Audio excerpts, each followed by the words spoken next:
Welcome to Lair the Alchemist, where we discuss all things heavy metal and hard rock. On today's episode, a follow-up to my video about my years away from metal. This is more story time here and sort of filling in the gaps in my history with hard rock and heavy metal. And in that video, if you want to go back and watch that, I talk about how around 89 to 93 or so, I drifted away from metal. And although my original six bands that I was into, Maiden and Priest and all those bands, I sort of got a little burnt out, got away from it. There were a bunch of reasons, watched a video for that. But this video is about when was the last time I was in touch with what was happening at that moment with the modern music. Now, I still listen to a lot of new stuff. I have a playlist on Spotify, new extreme metal. I read magazines. I'm always looking around at Blabbermouth and internet things and checking out new bands. And so I'm aware of a lot of new bands, but I'm talking about the last time I was into and aware of what was happening in sort of the outside world, the modern world. Everything I listen to now is more underground stuff, and even though it's new and fresh and happening now, it's still underground. I'm talking about the modern stuff. In 1985, when I was listening to Rat and Dawkins and Iron Maiden, that's what a lot of people were listening to. They were all over the magazines and on MTV, and some of the bands were on the radio. So I was there. I was in the moment, what was happening in the world, the modern music, modern heavy metal at that time. I was right there. The first wave of grunge, it talked about my years away from metal, but I was into grunge at 92, 93. I was right in that. I was buying that stuff when it came out. It was on MTV. It was what was happening at that moment, and I was there with it. I felt like I could relate to it. I understood it. I could talk about it talk about Soundgarden all day long with anybody back then. Was excited about the stuff. Would buy their new albums when they came out. And then I started getting back into metal like around 93, 94. In 95, I discovered doom metal. Now, I never got into extreme metal till later on, and I think right around maybe the late 90s, the early 2000s.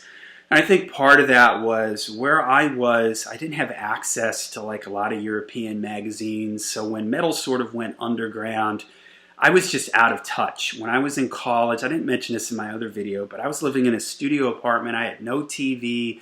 I was out all the time. I would have played in bands, taught lessons, was going to school.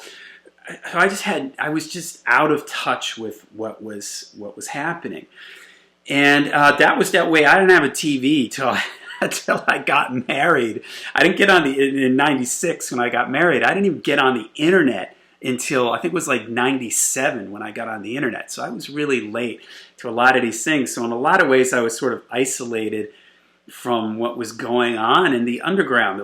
I just didn't come across it. It didn't come across my radar.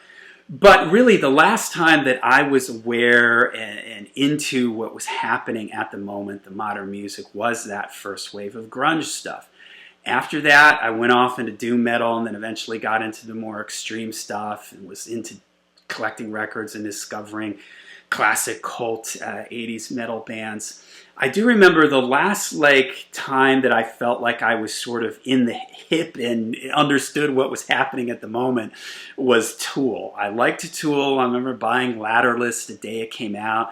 And I was teaching at a school at the time, and there were teenagers, and a lot of the kids there liked Tool, and I could talk to them about Tool, so I felt like I was, all right, I'm here in the now. I'm not an old man yet. I could still talk about modern music with the kids, but that was the last band that I felt like I could really do that with. There's a couple other bands like Mastodon. When Mastodon came out, I was really into them. When Ghost came out, but Tool was really the last time that I felt like I was connected to what was happening, that I could talk to younger kids about the music that they were into. And then after, probably I'm going to say it was like 2000, 2001, 2002, the knobs just fell off my radio, and I lost it. I had no idea what was going on in modern music. I remember kids coming to me and talking about Korn and Linkin Park and them going to, what was that called? The Family Values, I think it was, tour. And I just had no idea what they were talking about. I had no interest in it. I heard a little bit of these. They would play these bands for me and just had no interest in it. Didn't even want to try. Whereas before, I was sort of, listening to what was out there. I sort of wanted to still understand what was happening and being involved with what was happening at the moment in heavier music. But right around the early 2000s, really after Tool, it just felt like I didn't know anything of what was happening anymore. And then when like bands like Slipknot came out, I was just clueless. And I can't tell you, Slipknot, Iowa, is that the name of one? I think that's the name of one of their records. I can't name a Slipknot song. I can't tell you anything about. I guess I could Freak on a Leash, Korn. I mean, I can name one or two Korn songs. Just because I remember seeing them on Ozfest and they were on MTV. But I basically just checked out. Marilyn Manson, I had I was done. Then when you got into the more new metalish type bands, I was really out of it. Cold Chamber and I can't even remember their names. I can picture some of these characters. The one guy with the big mohawk, was it Power Man 500 or 5000 or something? I don't know. This is what I'm talking about. I was completely out of touch, had no idea, and from that point on, I lost touch. Didn't even try anymore. With what was happening. I have no clue now what is even considered like mainstream heavy stuff. I mean, my last sort of touch point would be stuff like Avenged Sevenfold, because like I remember they opened up, I think, for Judas Priest once when I saw them. I couldn't tell you anything about them, but I remember some of those type of early screamo bands.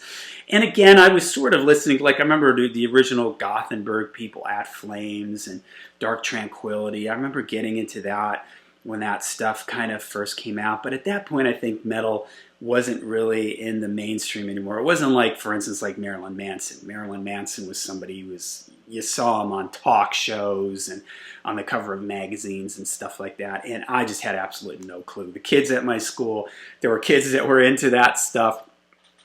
And I was just out. I was like, I have no idea. I can't tell you anything about this. Don't know the slightest thing about Avenged Sevenfold or any of these bands.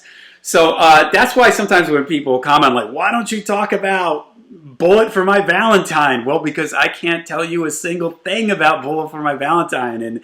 And honestly, I've checked out. I've realized like, okay, I'm at that age now where I like what I like, and trying to keep up with modern times, keeping up with the kids. I'm just too old for it. I can't do it anymore. I've got the bands I like. I still dig discovering cool underground stuff. There's a lot of new, creative, exciting stuff happening there.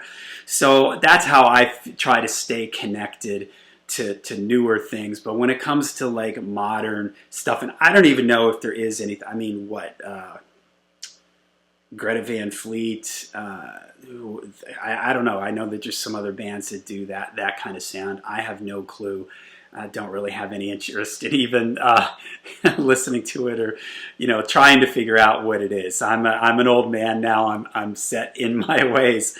So, okay, there you go. So it was really that sort of the first, most of the knobs fell off my radio right around 95, 96. And I hung around a little bit for Tool and Mastodon, but I was pretty much completely checked out by like 2001 or so. I was 2001. I was completely, that was it. I was out of modern mainstream music. So when was that point for you? And this is, I'm sure, an age thing. I mean, 96, I was 26 years old. I was out of school, getting married, all that kind of moving into another phase of my life. So I have a feeling that this really has to do with your age. I know that there's some people that I talk to in the comment sections, and they'll often say like maybe they're older than me, and there's really just the 70s, like the whole LA glam MTV hair metal stuff. They know nothing about it because they had checked out like in 80, 81. So where was your checkout point?